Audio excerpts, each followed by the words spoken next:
I'm gonna really reveal something that I've never ever spoken about, right? I'm not gonna say any names, but when I first signed to Def Jam, there was an A&R that kind of helped facilitate the deal, and just because of creative differences, and no idea having a specific vision for me,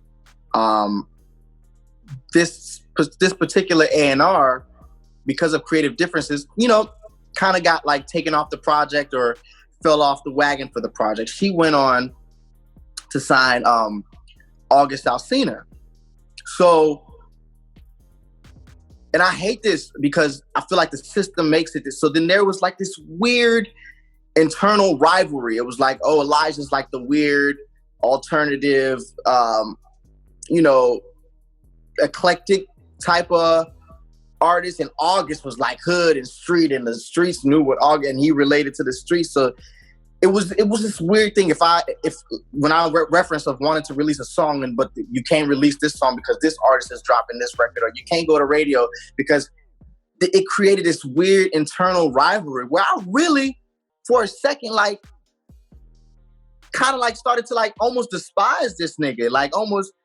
And he did nothing to me. It was really the system that created this little rift, because in my mind, I guess I felt like, yo, this person is getting in the way of me eating. You know what I mean? And this person's name, every time it's something about a pushback or whatever, it's like we were sharing a budget or something. Like, it's like if I go to radio, then they can't work his record. If he goes to radio, they can't work my record. And so there was this weird internal thing. And me being out of it, now that I'm removed from it, I empathize with the man, because just like I was going through what I was going through, he was going through what he was going through. And I think it took me removing myself from that system to realize that that's just another black man trying to make it happen for his family.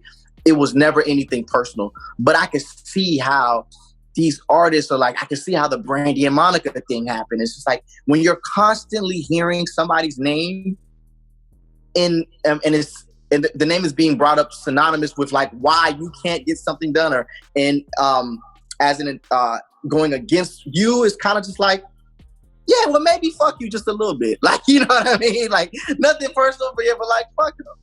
And that to me is something like when I do see him, or if we ever do speak, even if he didn't feel it, I just want to be like, yo, like from man to man, artist to artist, like I understand you and I get you, my black brother, and I just want to throw some love your way, because he was really going through a lot. And at the time, I felt like I was going through a lot, and I just was kind of like, yo, like, why the hell every time I can't get something done?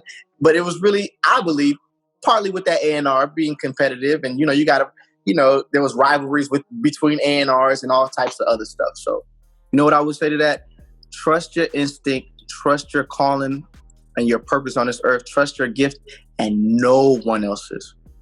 And when I say no one else's, I mean no one else's. Not A&R, not an A&R, not an executive, I'm not saying don't take advice and learn from them. You feel me?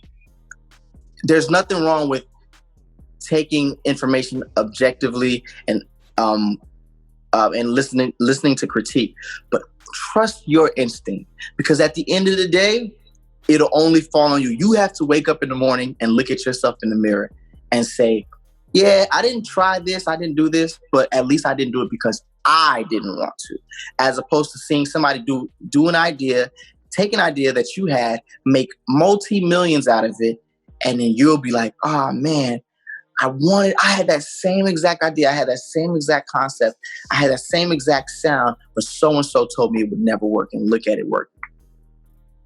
So, yeah, trust your own instinct, trust your gut, because I feel like God put that in you for a reason. He put that in you and not somebody else, because you were the one that was supposed to understand that language, and you were the only one capable to execute that plan. For sure, and it's not their fault. It's not. I saw a quote that said, "Small minds can't comprehend big dreams and ambition." It's not their fault. They're projecting their reality onto you. So in their reality, it wouldn't work. That beat that you were called to produce and that song that you were supposed to make, and if they tried it, it wouldn't work. So of course, they're not wrong for telling you it'll never work, because in their reality, it wouldn't work. But you possess that little bit of extra seasoning, that little bit of extra sauce. You possess that little bit of extra sauce, and you become the exception.